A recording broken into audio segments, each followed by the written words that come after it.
In terms of education as a midfielder, you were what, 18, 19, training every day and playing with Paul Scholes, and then swapping that for Pirlo. Yeah. That, it can't get much better than that for your age, playing with two of the greatest midfielders of all time. You learn a lot. Mm-hmm. You learn a lot, and you look at them, and I learned. I've been learning.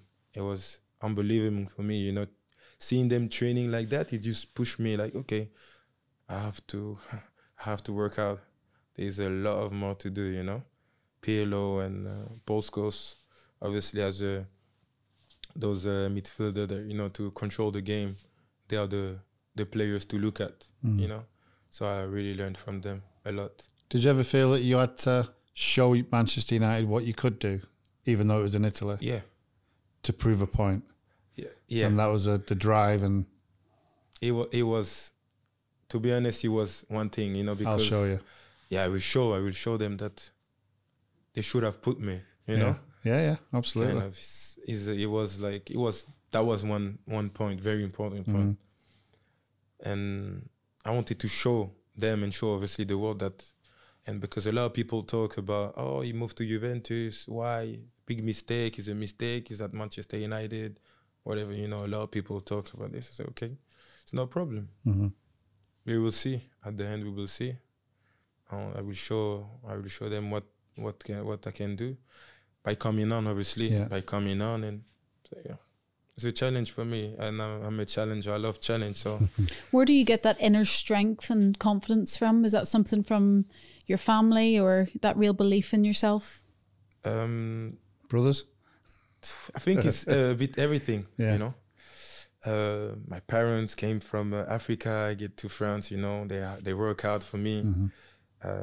The things that when you're a kid you don't really know, but my mom we used to be five in the house with one mother. It's hard for a mother, you know. It's really hard. You have to feed them, you have to be there for them and everything. So, you know, she works hard to help us, you know. For us, that we have everything because of her. You have to work like 10 times harder. So this is something that I always have in my mind, to be, obviously my dad as well, to be always the best, to be the first, you know, always want more. And when you have a dream, just go for it, you know. Dream is free. You dream, you dream, you wake up, but at least when you dream, you can dream as big as you want, you know. It's still a dream and you want to achieve it, you know. That's my goals, and I always want more. I think we can always learn. You know, I've been at this age, at 10, even at 40, 50, you always will learn something, you know. You always learn, and I love to learn. I love to learn new things. I love to try things and stuff, so. Can you remember your brother? What did he say, the United fan? About leaving United, or thinking of leaving? My brother, the brother that was United fan, he told me he was really angry, even more than me, that I didn't play. So he told me, no, go. You can play in this team. If they don't want you to play here, go. You will play somewhere else. Then they will see. But my mother always told me, you will go somewhere, but you will come back here. She told me this. Well, you wanted to prove a point, and I think you did. You scored loads of... I remember just sort of sitting there every week or two, there would just be another video going around of you scoring an absolute screamer. And going, oh. And worse than that, you seem to kept getting linked to City. Yeah, it's true, but... Your mum wouldn't let that happen. No. When she used to say that, though, did you think... I was like, oh, well, we'll see, you know? You know, mother's things. She said, you will come back. You will come back here. Don't worry. You will come back here. And that was just after, just the time that I said, you will come back to Manchester, don't worry. And I did. She was right. And there you are. And for a world record fee. As well. Did that ever bother you? Did it interest you, or has it just ignored you? I mean, it's not for me. No, sure. You don't get it. It has nothing to do with me. It had nothing to do with me. It's between the clubs, and obviously because I went for free and I come back with this amount of money for transfer, obviously it made a big noise as well. But well, for me, But I mean, no pressure from that, thinking I've got to justify the most amount anyone's ever spent on a football player. For me, no. But for the fans, world, for the fans, Yeah. for everything, yes. Because unfortunately, life is like that. Yeah. It's not me, you know. So obviously for this big amount of money at the time, it was the biggest transfer. And for this, obviously we don't see a midfielder have this amount of money. It's more strikers, people that will go and score goals, you know.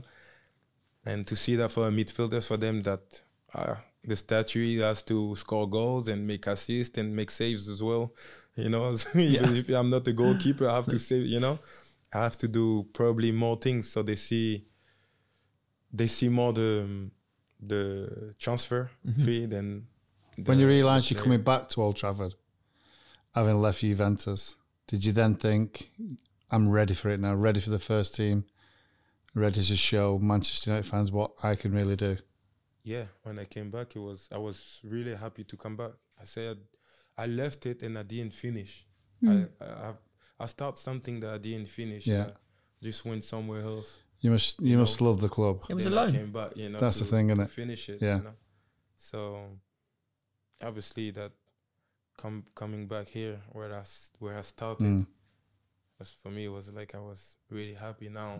You're gonna finish it. See, now I'm ready I come as a confirmed player, you know. I think you are entirely unique as a football player in that I think this is true also, that it doesn't happen to Ronaldo or Messi even, or Neymar.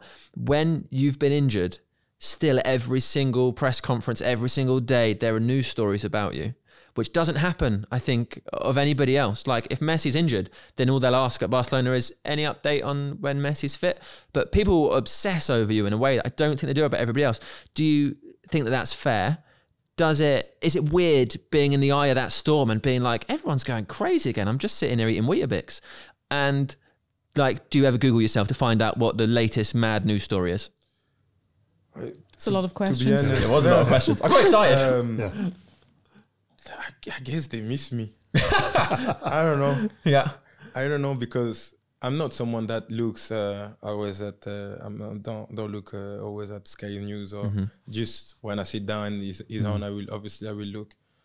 But in the games, after the games, I don't. When I watch a game, I like to watch the game, and not the comment. I just watch the game because when you're a fan and when you know football, you don't need someone to tell you what's happening. Sure. And obviously, what I hear with like few people like putting my name, oh, Paul is doing this, hey, Paul. Just guess, I don't know. One day I will meet them and I will ask them. I really want to know why. I mean, doing my recovery, I can be somewhere else and hear something, but I'm just doing my recovery and hear my name again, you know? Yeah. It's Do you never think of like putting a message out there and saying I'm this, I'm doing this, or do you just? You don't want to feed it, do you? I mean, if they want to speak, they're allowed to speak. Yeah, that's their job. For me, it's their job to speak. Does it not wind you up? No, because they've been talking. I know. I'm used to it now. I'm really used to it. So it doesn't bother me. Does it not piss you off? It doesn't. No, it doesn't bother me. It doesn't bother me. Obviously, it's always good to hear good stuff than bad stuff. Yeah, it's always good. It's always better to hear that. But like I said, when you play football and when you hear stuff, when you know yourself. Your manager the teammates knows what you want. Yeah. The rest, it's just talk and selling stuff, I think. Because people like fish and chip paper. If I was you, I'd have sent Graham Souness a picture of myself with the World Cup trophy. Just say, thanks, Graham. I didn't know. I didn't know who he was, really. Yeah. I didn't know who he was. I heard he was a great player and stuff like that. You didn't even know who we were. And I say the name. I know the face, but the name. Karen told you? Yeah. Like I said, I'm not someone who watch a lot of I watch football and stuff, but I don't stay and listen listen to what they're gonna say after the game or why they done this and why, you know. I like to focus on football. Mm-hmm. Do you just feel like you know yourself, so that is enough for you? Yeah. If you score one goal or you score a hat-trick, you know that you score a hat-trick and you play a good game. Mm-hmm. Or sometimes you can score a hat-trick and play a very bad game. And you know yourself. And if someone tell you, oh, you play a good game, now he scored 3 goals, but he knows that he play a bad game, you know? Sometimes it happens, it's like this. When you know you're a football player or football fan, really like a football fan, and you know yourself if you played well or if you don't play well, if you didn't play well, and you don't need anyone to tell you anything else. Anything like that, to be honest. What is the funniest story you've ever read or heard about yourself which isn't true? That I think that there's a lot. That I had a car accident. Oh, it's not very funny. I had a car accident and Paul, he had a car accident. He was driving late. He came out, so he was late. And then they called me. Oh, you okay? Everything? I say, yeah. Why? No, Bird, you have a car accident. I say, no, I'm here. I'm on the phone. Everything is fine. So no, wasn't me. Yeah, worrying for your family, things like that, though. Yeah, you know, for me, it's not a problem. As a football player, you will get criticized. You will get judged. People will like you. Some people won't. And I think that's how make football is. You know, you can't. Yeah, of course. Sometimes you like people. You can't love everyone. No. You can't love everyone. It's not. It's in life is like you have different taste and everything. But I mean, that's what make football. You know, people will like you. Some people won't.